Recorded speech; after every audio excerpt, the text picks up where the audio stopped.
Welcome to the Out of Bounds Sports Podcast. Come with us, Out of Bounds, as we discuss and debate the latest topics in the world of sports. We have a great show ahead, so let's get to it.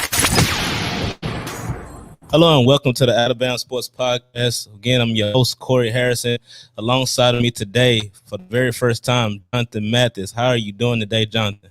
Hey, what's up, Corey? Thanks for having me, man. It's a pleasure to be on. Hey, we've been trying to collaborate for some time now, so it's great to be on your show. What's going on with you? I see you got the professional setting and everything looking just nice on your show. I like it. I like the setup. I like everything about your show. It's wonderful.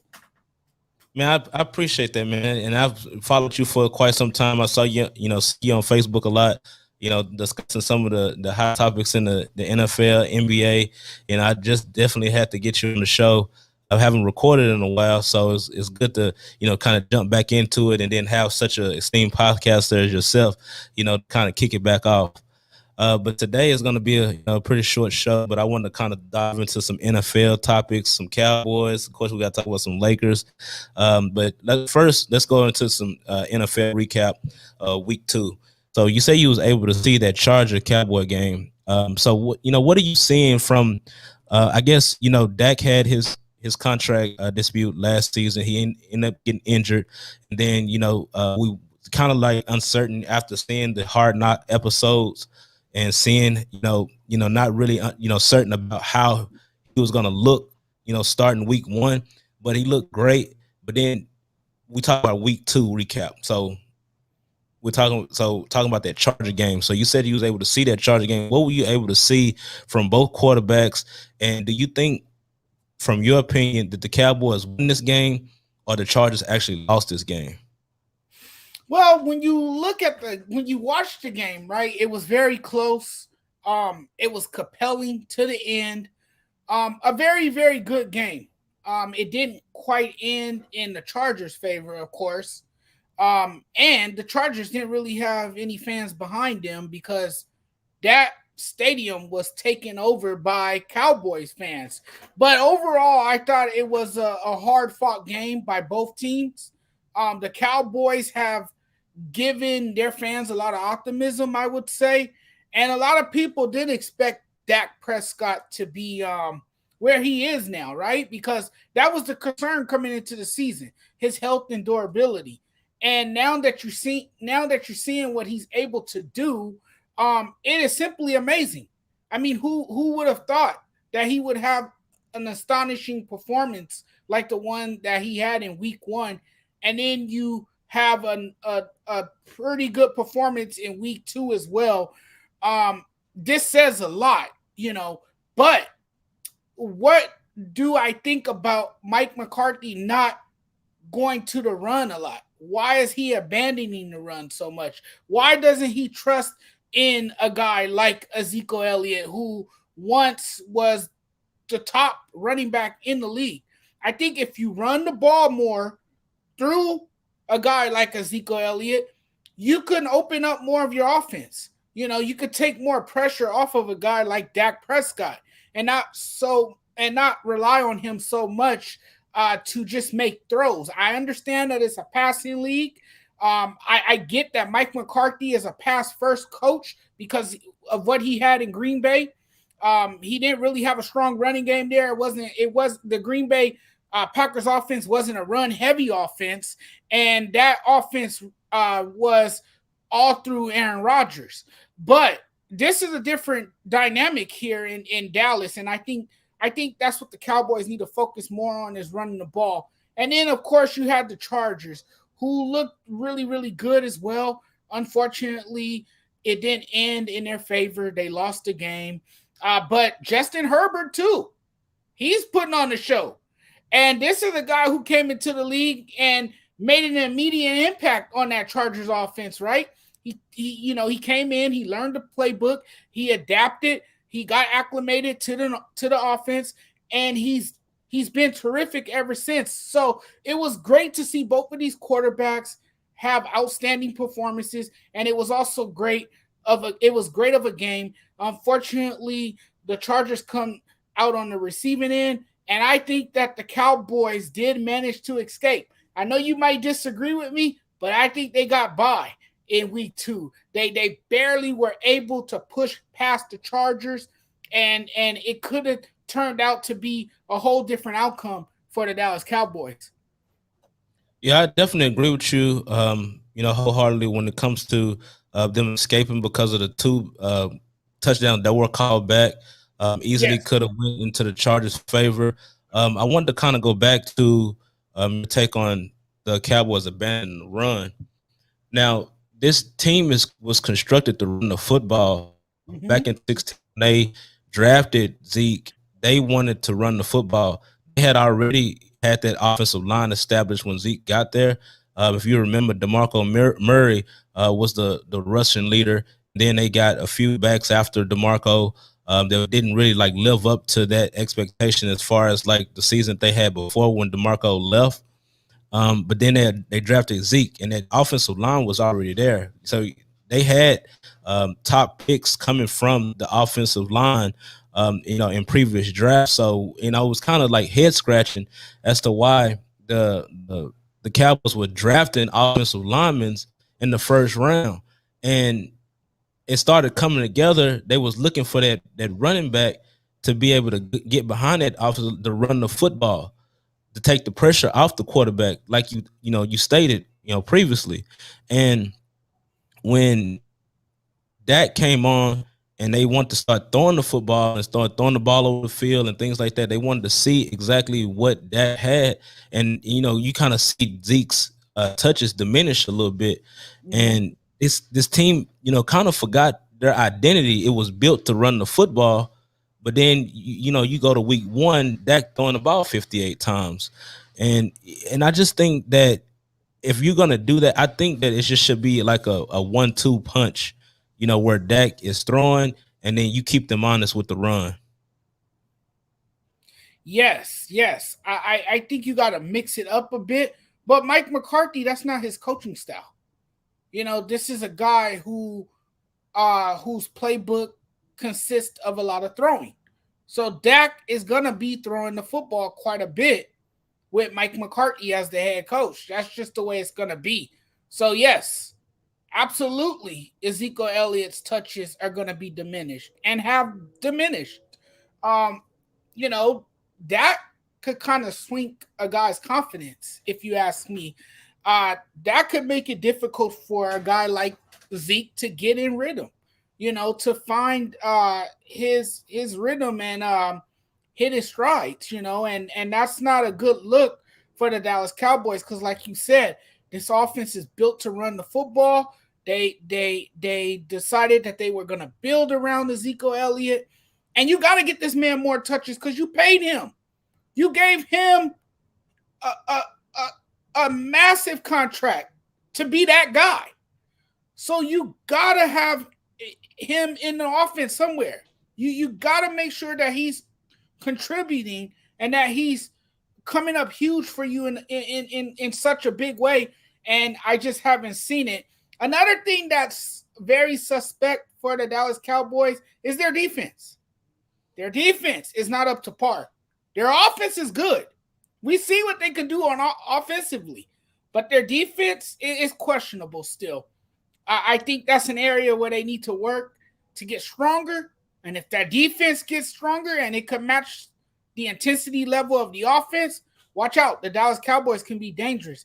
But I still have the Dallas Cowboys coming out of the NFC East because I think they're strong enough than the other teams in that conference.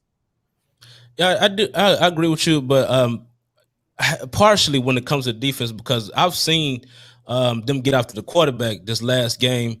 They look good. They was getting some getting back there. They got some turnovers and things like that. Right. Michael Parsons, I was kind of like on the fence when we drafted Michael because I really wanted them to draft Patrick Surtain. And I really didn't, know anything about Michael because I believe he opted out last year when he played for Penn State. So I really didn't get a chance to, actually see him play. So what do you think about Michael Parsons and what he can, add to this defense? Well, moving forward? I think he adds a lot to this defense. I think he's a great asset for the Dallas Cowboys, and I think he got a long future ahead of him. I think that his ability to get to the quarterback and put some pressure on the opposing quarterback is what the Dallas Cowboys needed on that defense. And I think when it's all said and done, as he grows and as he gets better in time, I think he could be the anchor of that defensive front. You're talking about a guy who was an established defensive player at Penn State, arguably one of the best at his position in college football. And now he just has to translate that over to the NFL. And I think he could do that. He definitely has the intangibles. He definitely has the making of a defensive guy who can make it very, very difficult for a quarterback. And that's what the Dallas Cowboys needed. They addressed it, and they've gotten better, I think, in that area. Yeah, I definitely agree with you on that. And what I did like too, that I was saying, they was mixing and matching where he was gonna be at. Like he had, he stood up, that he had his hand in the dirt. He was, rushing the quarterback. I mean, he's just versatile. Like I haven't seen anything like this. Like you can just like a unicorn. You can just pretty much put him anywhere, and he's gonna make an impact on that side of the football. Absolutely. You could plug him in anywhere on that defense, and he's going to be very effective for you. He might even get some sacks for you. He might even force some fumbles. This guy has the hands, he has the athleticism, and he has that intimidating factor that comes along with it as well, to be a defensive threat for a very long time. So I want to shift gears just a little bit. I know that we briefly talked off air. What do you think about the Indianapolis Colts and them at quarterback? We seen Carson Wentz and his downfall in Philadelphia. We thought that he was gonna have a resurgence under Frank Reich. He battled some injuries. He was able to get to surgery, start the season, and then he's injured again. What is the book on Carson Wentz now? Well, to me, Carson Wentz made of glass. This man is always broken down, like a car that's not in good condition. And when his engine is not running, then there goes your offense, and that's what we're seeing with the Indianapolis Colts. Now, the Indianapolis Colts thought this would work because of Frank Reich, so they thought this Frank Reich Carson Wentz reunion would come to fruition, in which it did, but it has taken the wrong turn because now Carson Wentz is injured again. And that was the biggest concern coming into the season, his health, and health has been a huge concern throughout his career. Remember in 2017 when he was having a tear that year and he took the league by surprise and everyone was talking about him being the best quarterback out of that draft, and then boom, all of a sudden he gets injured. And you know what's crazy too, Corey, is that he gets injured against the same team that he got injured against in 2017. And now he's out again. And the Rams, again, brings him more bad luck. And now he's out of action. And now you have to go to a guy by the name of Jacob Easton. I think that's his name. And he came in and he threw an interception on the first possession. So, I mean, it just didn't look good. It's not looking good for the Indianapolis Colts, and the Indianapolis Colts had a lot of hope in Carson Wentz, right? They thought he would be that guy because Frank Reich is there. Frank Reich has done a terrific job developing quarterbacks. He has helped with Carson Wentz development. He has made him a better quarterback. And I really feel for Carson Wentz because he looked really sharp. He looked really sharp on Sunday until he went down with the injury. Once he went down with the injury, his performance went to waste, and that was it. The Rams were able to take advantage and hold on to get the victory, to secure the victory. You made a point, and I wasn't going to talk about this topic, but why haven't the NFL or any team looked into Cam Newton at quarterback. There's been significant quarterbacks going down. As you can see, Houston, Tyrod went down. He's on IR. Just to name a few. We just talked about Carson Wentz. What's up with teams not at least giving Cam a glance? Look, I said a few weeks ago that Cam Newton has a different mindset, right? He has one of a winner, that it's as if he has something to prove to a lot of us, right? That he wants to get back out on the field, that he's desperate, that he has put in a lot of time and effort to get back out on the field. But why are teams staying away from him? Why aren't teams picking up the phone and calling Cam Newton to come be quarterback? Well, it could be because they feel that he will create a distraction. This is a guy who's very outspoken. We've seen him, the way he's behaved during press conferences, how, he's brought a lot of attention to himself during press conferences, that he's, ran his mouth quite a bit, and it probably didn't rub some teams the right way. Or it's just that teams feel that he's washed up. But I believe that he has a lot left in the tank, and I believe that he could be valuable, and serviceable to any team that's in desperate need of a quarterback, and there are quite a few right now. And it's really, really surprising to me that he's still out of a job. I mean, give the man a shot. He could come in and help with your offense. He doesn't have to be a long-term fix. He could be a short-term fix. I think he fits in well with Washington. And the reason I say this is because he had a relationship with Juan Rivera, and there's some familiarity there. And he's worked with several of those coaches when he was with the Carolina Panthers. So I think it's a dynamic fit for him, and I think he'll serve their purpose really well if he plays in Washington. But then you have other teams now that should open their doors and try him out and see what he can offer. It doesn't hurt to give him a 1-year contract and go from there and see what he could bring you. Maybe he can go somewhere like Indianapolis. Maybe he can go to Miami now, to a situation, or Washington, or any team that's in serious need of a quarterback.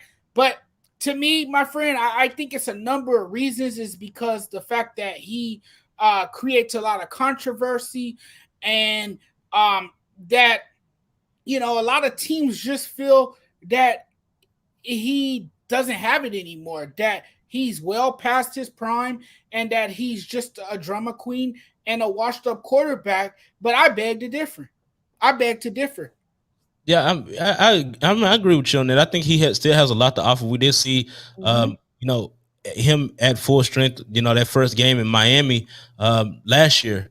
How they ran him.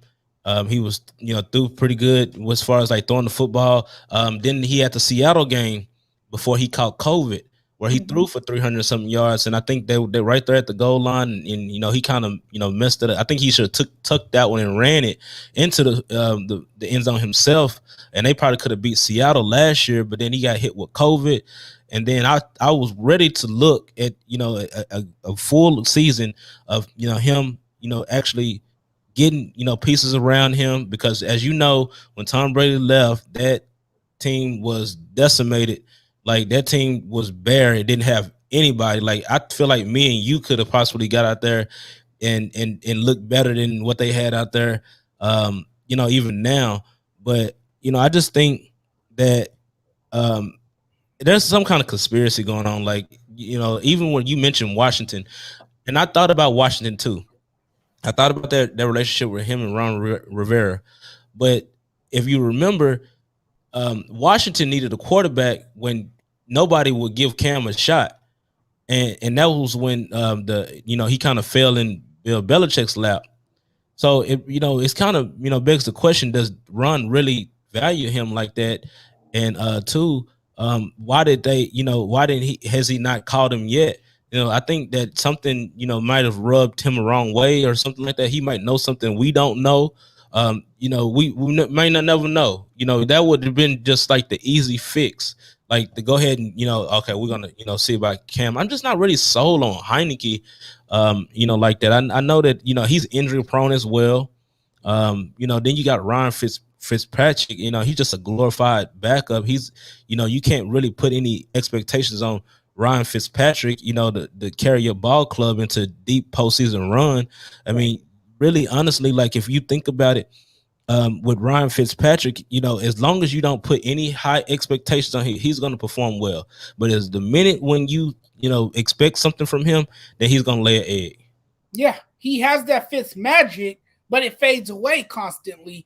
And 1 week he'll give you a decent performance, I will say, and then the following week he has a dud. It never fails with Fitzpatrick.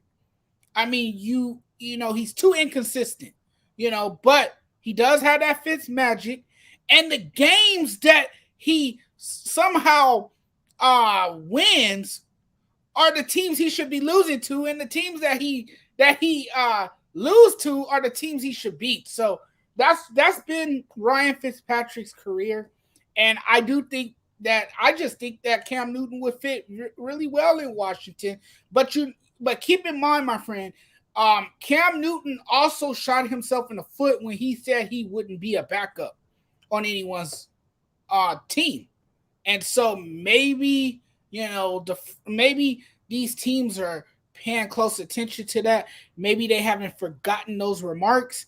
And maybe that's something that a lot of these teams are holding against him. I don't know. I really can't answer that question.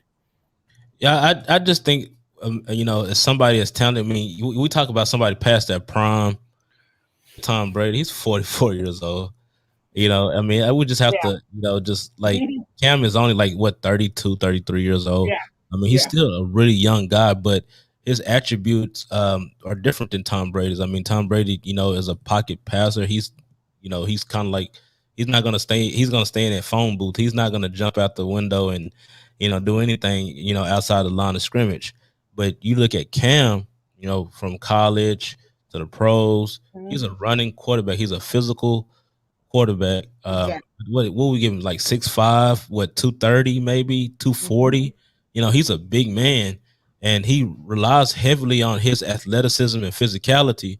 And then when you start getting older, you're gonna have to start, dropping back and passing. He's not really the most accurate passer. That I, you know what I'm saying? Like, so, what do you think? Like, overall, do you think somebody is, and if so, who would you like to see Cam, get a shot with?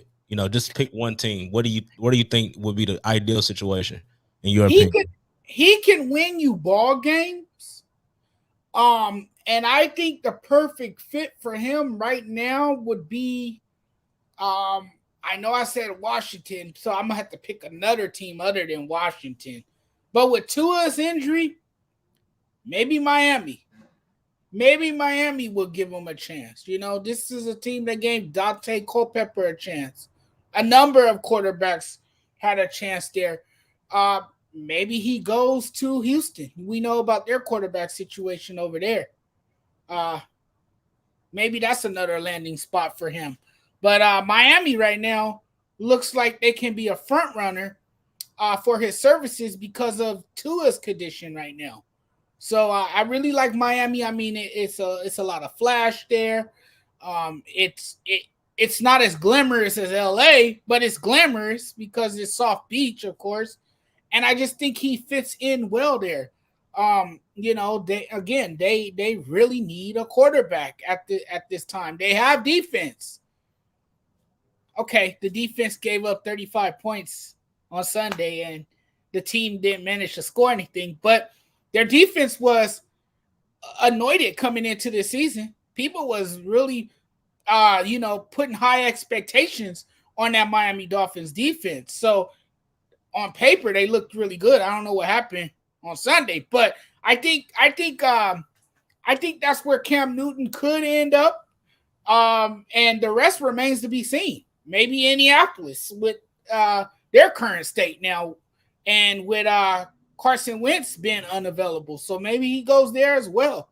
Um, I know Robert Ursay, the team owner, he's kind of difficult to work with, and he's kind of stubborn and not willing to adapt to change. So I do know that much. Maybe he might go the cheaper route, and maybe he might go with his backup Jacob Easton, which will be very interesting. But Miami, to me, is high on that radar right now. Yeah. I think that's a good. I thought that maybe they would probably try to get into the Deshaun sweepstake, if I'm not mistaken. What do you think about that? Yeah, I thought so too. I thought they should have gotten into the Deshaun Watson sweepstakes, and there was a lot of rumors going around that they would, but they never engaged in any conversation. I don't even think they inquired about him. I think that was just rumor floating around, But I think he would be good for Houston. Houston, of course, will have to build around him, but he would definitely he'll definitely be he'll definitely be a good fit there, I think, But again, all this remains to be seen. We don't really know what's going to happen with Cam, but I do think before the season's out, he will have another team. So what do you think about this comment right here from Vince? He says Steelers. Well, you can't give up on Ben Roethlisberger just yet. I know injury he was dealing with. Oh, is he got a foot injury he's dealing with? I didn't even know about the foot injury. When did he suffer it? On Sunday? I think something with his pec. So it's something in his chest. Yeah, and you know what? His days are coming to an end. I don't think he'll stick around too much longer. I think Ben Roethlisberger, if he doesn't come back this year, he might decide to retire. And if he does come back, he'll probably play one more year and then step away. For the Steelers, now this is interesting because we all know how Art Rooney is, right? The owner over there.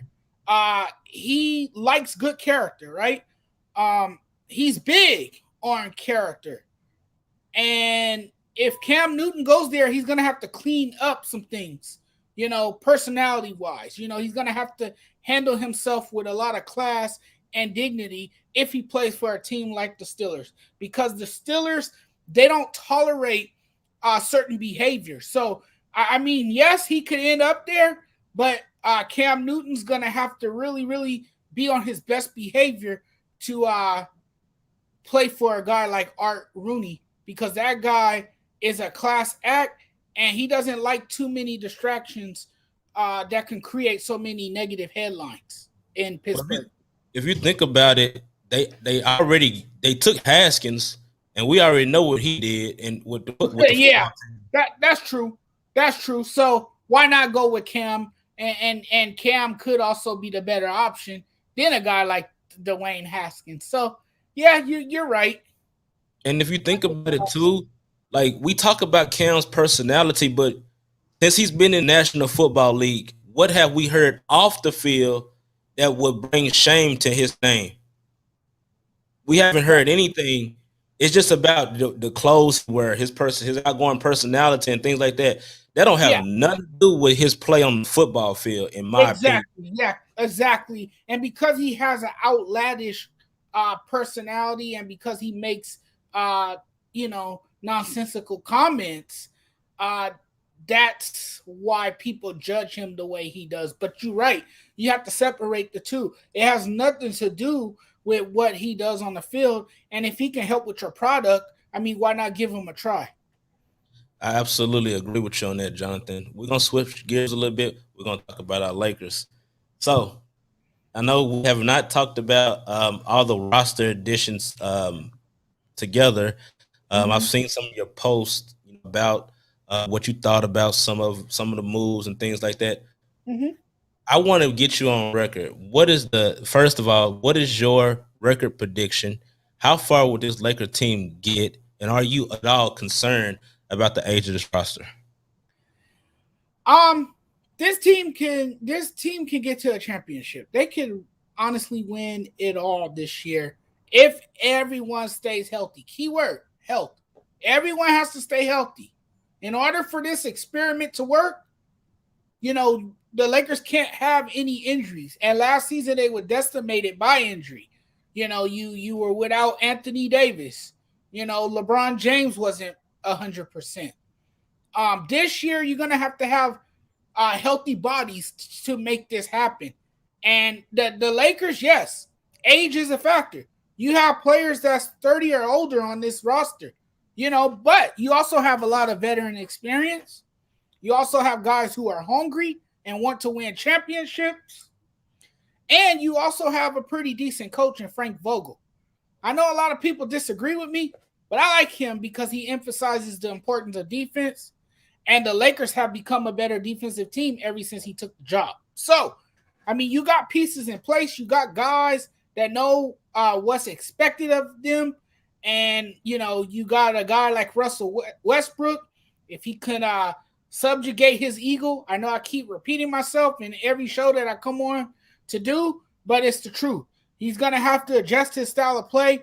And if he does that, I think he'll be just fine with the Lakers. I know he's ball dominant. The Lakers might give him more touches, put the ball in his hand, and let him orchestrate the offense. And I think they should do that because he's a true point guard. Let him make things happen for this offense. He's a triple-double machine. He can get everyone involved on the floor. This takes a lot of pressure off of LeBron James because now LeBron James can kind of sit back a little bit, focus more on defense, and focus more on making his shots and driving to the basket. Because where is LeBron strong in? It's finishing at the basket. He has all the physical attributes to do so. So I think this takes more of the pressure off of LeBron, and now he can focus more on other things on the floor while Russell Westbrook kind of drives the offense and be that floor general. I know that's a lot that they're expecting him to do, but that's why they traded for him.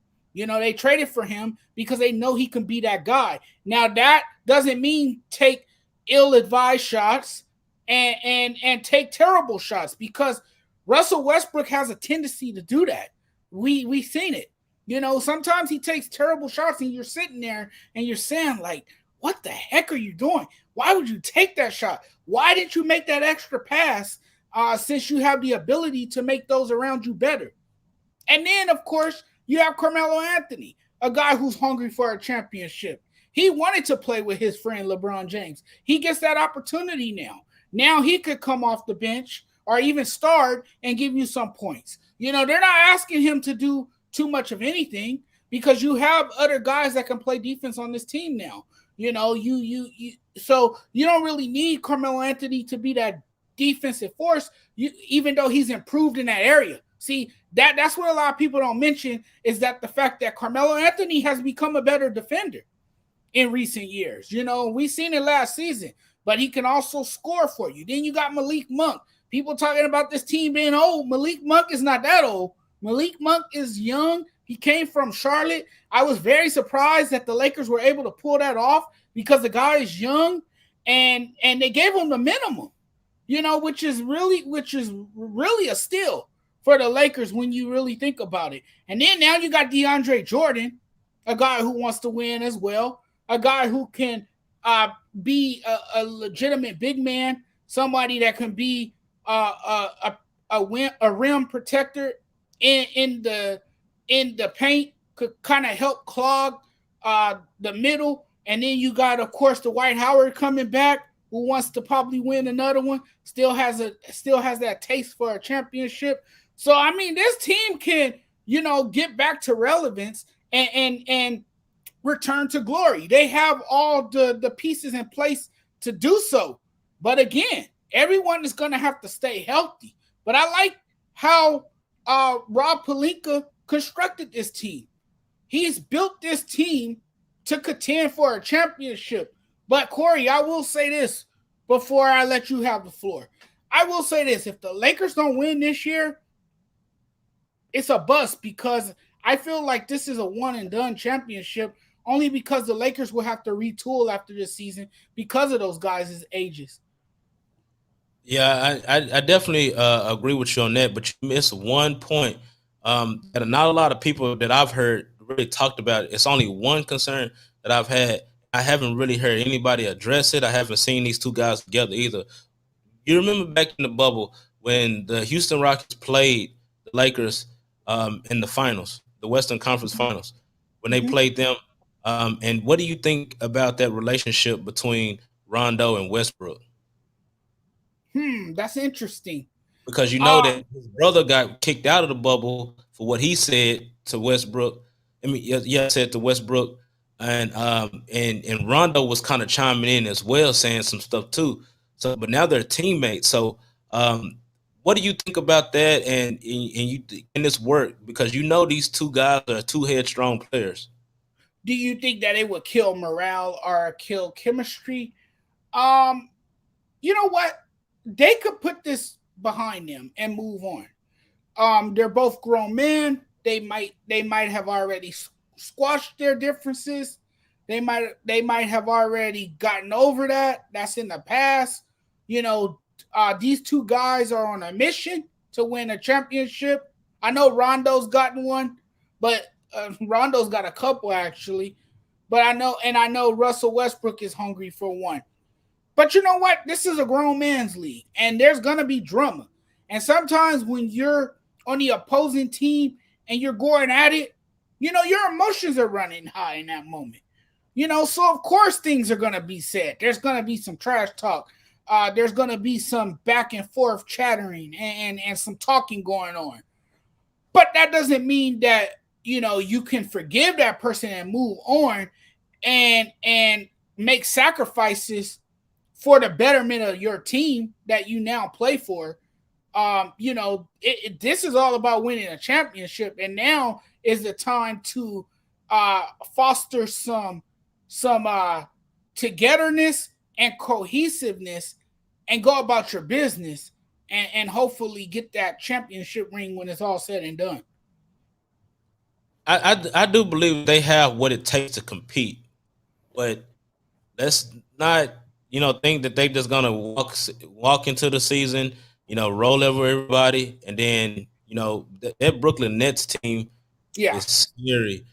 Teams have gotten better. I mean, that's not even the just championship and nobody's talking about them. I know that a lot of factors came into place last year. They even talked about in 2020 when the Lakers won the championship, and they said it was an asterisk. And I don't agree with that. I don't know how you feel about, people are saying that there was an asterisk behind that championship when that, to me, was just going to be like a really, really mentally tough dogfight for anybody that came out as the champion that year. And the adversity that guys had to go through to stop the season, mid-season, to be off for 5 months, to go back, restart, play games competitively, then you're in the playoffs, then you get, go through the teams, you get to the finals or whatever without no fans. Now, think about a player just like LeBron James. From the time he probably dribbled a basketball, he's probably performed in front of packed arenas. You know what I mean? And so for him not to have fans in the stands cheering him on when he does something well or just being there, I mean, that is something that some guys just thrive off of. They actually play better when that happens. But you're just sitting there, going off of, fake fan noises and, different sound effects and things like that. I mean, you just don't have the authenticity of playing an NBA basketball game. It's almost like a glorified pickup game for high stakes. And it's just really difficult to play in those circumstances. So to say it was an asterisk, I don't think so. Now, the reason why I even brought that up, we look at 2021, with everybody dealing with the COVID, dealing with the people that's having to quarantine for whatever reason for X amount of days. I feel like the Bucks got the biggest break of all. They got, all kinds of different breaks. The Phoenix Suns got breaks, to end up getting to the finals or whatever. And I feel like the Bucks, got super lucky because they was within a toenail literally of losing that matchup against the Brooklyn Nets. And if I feel like if James Harden was healthy and Kyrie was healthy, they probably would have got swept. Yeah. There's a possibility that they would have. But let's not take anything away from Giannis, man. I mean, he has some monster performances in that postseason. And I mean, what he did was historic. I mean, he was just historically good on his game in every game. And he was putting up 30 plus points in all those games. So just remarkable play from him. And, he really put that team on his back, and he carried that team all the way to the NBA Finals and to an NBA championship. But you're right. The Milwaukee Bucks did catch a lot of breaks. Look, the Brooklyn Nets weren't 100%. They didn't have all their healthy parts. You look at, the other teams that they played. They caught a break against the Suns too. Believe it or not. So yes, they did have I don't want to say an easy path, but they had a path that wasn't as challenging because of injuries and because of teams that weren't, ready to compete at such a high level. And like you said, they were just a 3-point shot away from being eliminated had KD's foot not been on the line. So, yeah, you're right. And to answer your question about the Lakers championship being an abstract, would have fans said that if that was their team winning? Of course not. I felt like that was the hardest championship to win because those guys had to adjust to so much. They had to play inside a bubble. They weren't able to be around their families. They had to adjust to that lifestyle. There were so many challenges despite not having fans, inside the bubble, and despite, not traveling, it was still a very difficult adjustment for a number of those players. And if I remember correctly, they still played a full season. They just had a few stoppages. It's not like they played an abbreviated season. They didn't. It wasn't like it was a strike.